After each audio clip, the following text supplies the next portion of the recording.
Dili na. Muna siya guys. Dili Dili mo siya papa. matulog ug wala iyang Ha? papa. Saan dili si papa?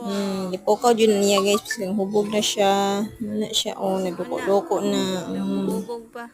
Napukawa jud. Muna na siya guys. Oh, tora. Muna na siya guys. Di siya musulod Dali sa na. kwarto kay Tara, tulog na to ta. gusto niya na yung papa. Karon, nakilak siya. Ubog man na, Acting ubog. siya gilakilak guys.